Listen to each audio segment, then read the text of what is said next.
What if the path to wisdom wasn't about finding answers, but about asking the right questions? Today, we're going to journey into a fascinating piece of Burmese Buddhist wisdom called the Pārayana Desana. We'll be using an actual university textbook from Myanmar as our guide to unpack its core ideas and see why this ancient dialogue still has so much to teach us. And here is our guide. This is a BA textbook from the University of Wisdom Land in Myanmar. So by looking at this, we're not just reading some ancient text in a vacuum, we're seeing how its timeless ideas are actually taught and understood right now in a modern academic setting. And this leads us to the big question we're going to be exploring today. What timeless wisdom is really held within these pages? And maybe more importantly, what can an ancient dialogue teach us about finding some clarity in our own complex modern world? So let's open up the text. Before we get to the lessons themselves, it's really important to understand the context of what we're looking at. You see, this is what makes our source so unique. We're not just looking at an ancient scripture in isolation, we're seeing it through the lens of a modern university with a structured curriculum designed to make these pretty profound ideas accessible to students today. This isn't just philosophy, it's pedagogy. Okay, so to really understand this text, we have to start with its title. What exactly is Pārayana? The name itself is just a beautiful metaphor.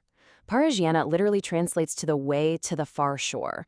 And this isn't a physical journey, of course. It represents the journey across the turbulent waters of ignorance and suffering to the far shore of ultimate wisdom and liberation, what Buddhists call nirvana.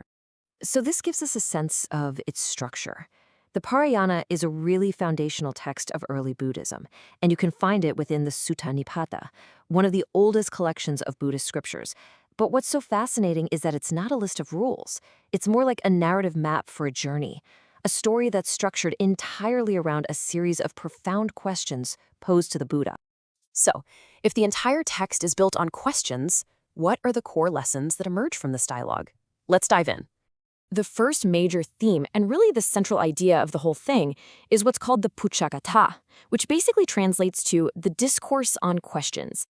Now just think about that for a moment.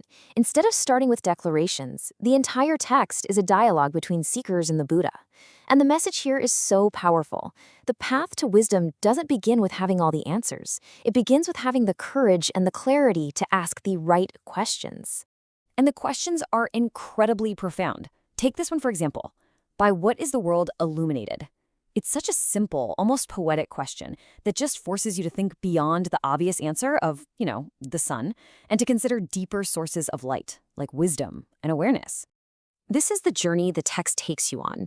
It starts with these tangible philosophical questions about the external world, and then slowly, systematically, it turns your focus inward, guiding you to ask even deeper questions about the nature of your own mind. And that inward journey?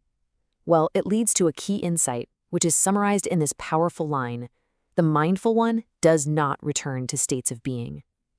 This points directly to the goal of the entire path. So the crucial point is this. The text presents the cultivation of mindfulness, that clear, non-judgmental awareness of the present moment, as the practical key. It's not just about meditating on a cushion.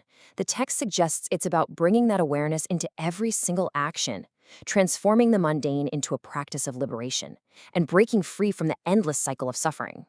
So we've seen the core concepts: a journey to a far shore, a path built on asking questions, and mindfulness as the key. But let's zoom out. Why does this ancient text, this structured journey, still matter for us today? What's just incredible is how these ancient methods resonate with modern ideas. The Pārayana's method of questioning a master, well, that's basically the Socratic method we still use in education.